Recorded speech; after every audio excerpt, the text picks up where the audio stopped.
భర్త నీ మాట వినడం కరెక్ట్ అయితే ఇప్పుడు కిరణ్ ఉష మాట వినడం కూడా కరెక్టే. ఒక ఆడదానికి తల్లిదండ్రుల తర్వాత భర్త ప్రభావం ఎంత ఉంటుందో ఒక మగాడికి తన తల్లిదండ్రుల తర్వాత భార్య ప్రభావం కూడా అంతే ఉంటుంది. అది నువ్వు సహజం అనుకుంటే జరుగుతున్నది సమస్యలా కనిపించదు. అదే అసహజం అనుకుంటే అన్నీ సమస్యల్లాగే కనిపిస్తాయి.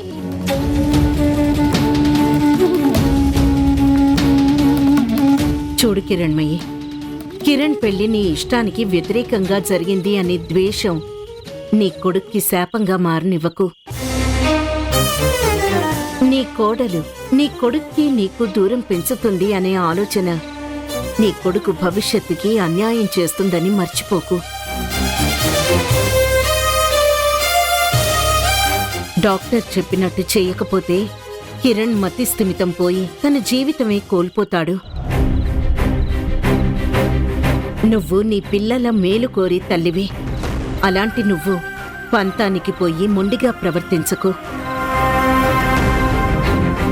నీ ఆలోచన విధానం మార్చుకుంటేనే కిరణ్కి ఒక మంచి జీవితం ఇవ్వగలవు. ఆలోచించి నిర్ణయం తీసుకో.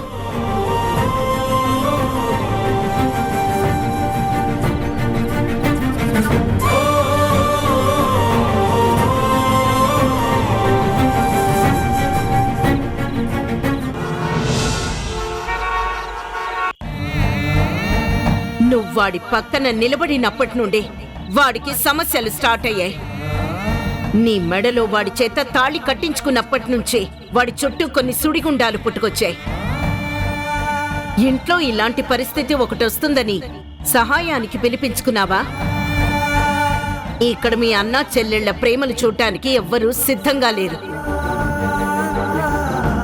ఈ ఇంట్లో విలువలేని వాళ్ల కోసం బయట నుండి ఏ వస్తువు వచ్చినా వాటికి కూడా విలువ లేనట్టే.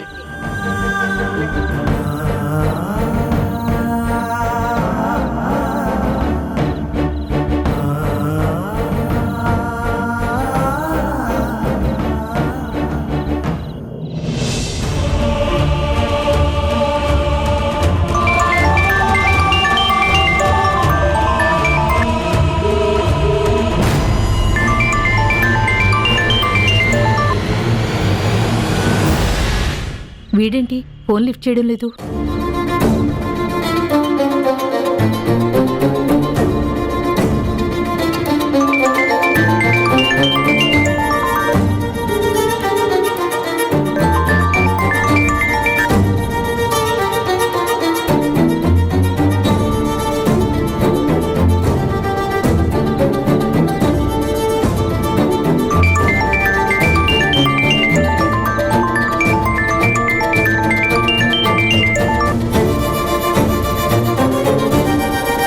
హలో రవి, ఉషా వాళ్ళ ఇంటికి వెళ్ళావా? ఎలా ఉందిరా ఉషా? దానికేంటమ్మా, చాలా బాగుంది. ఉషా నన్ను గుర్తు చేసుకుందారా? అమ్మ ఎలా ఉందని అడిగిందా? నిన్ను అడగకుండా ఎలా ఉంటుందమ్మా? అమ్మ ఎలా ఉంది, అమ్మ ఆరోగ్యం ఎలా ఉంది అని పూసగుచ్చినట్టు అన్నీ అడిగి తెలుసుకుంది. నాకు తెలుసులేరా దానికి నేనంటే ఎంత ప్రేమో. నువ్వు దాంతో ఉన్న సమయంలో సగం నా గురించే మాట్లాడుంటుంది. అవునమ్మా, నువ్వు చెప్పింది నిజమే. అవునరా, అడగడమే మర్చిపోయాను. బాదం హల్వా తీసుకెళ్ళమన్నాను, తీసుకెళ్ళిచ్చావా? ఉషా తినిందా?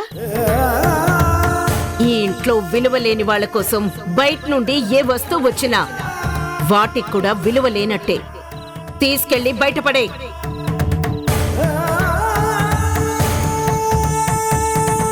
చాలా ఇష్టంగా తిందమ్మా. సారీ అమ్మా, అక్కడ జరిగింది వేరు, నేను నీకు చెప్తోంది వేరు.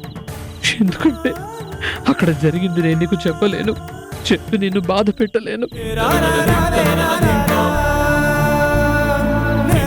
ఒరే రవి, చెల్లిని బావని మన ఇంటికి రమ్మని చెప్పలేకపోయావా? చెప్పానమ్మా, టైం చూసుకొని ఇద్దరూ కలిసి వస్తామన్నారు. ఇంతకీ బావ ఎలా ఉన్నారా? పర్వాలేదా? ఇప్పుడు అతని ఆరోగ్యం బాగానే ఉందా? చాలా బాగున్నాడమ్మా. ఉషా బావగారు చిలక గోరింకల్లా చూడముచ్చటగా ఉన్నారు. మీ నాన్నకి నీకు ఉషని అల్లుణ్ణి చూసే అదృష్టం దక్కింది. నాకే దక్కలేదు. ఆ అవకాశం ఎప్పుడొస్తుందో ఏంటో.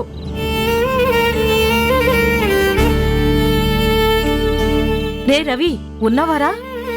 ఏం మాట్లాడవేంటి? వస్తుందమ్మా, నువ్వు కూడా చూసే అవకాశం త్వరలోనే వస్తుంది. రవి, ఏమైందిరా?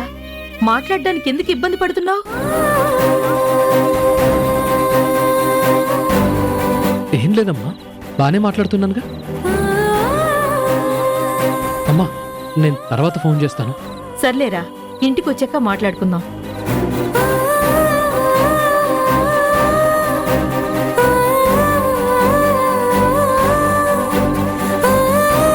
నువ్వు ఒక్కొక్క ప్రశ్న అడుగుతుంటే అవి నాకు ఒక్కొక్క శూలవులా గుండెల్లో గుచ్చుకుంటున్నాయమ్మా. వాటికి ఏ సమాధానం చెప్పలేక నా గొంతు పూడుకుపోతుంది. చెల్లెలు బాగుందా అని అడిగితే నేనేమని సమాధానం చెప్పను? అత్తగారి తిట్లు తింటోందని చెప్పనా? అత్తగారింట్లో బాధపడుతూ బతుకుతోందని చెప్పనా? బావేలా ఉన్నాడంటే అసలు నేను బావని చూసే అవకాశమే రాలేదని చెప్పనా? నువ్వంత గుచ్చుగుచ్చు అడుగుతుంటే నాన్నకు జరిగిన సత్కారమే నాకు జరిగిందని ఎలా చెప్పనమ్మా?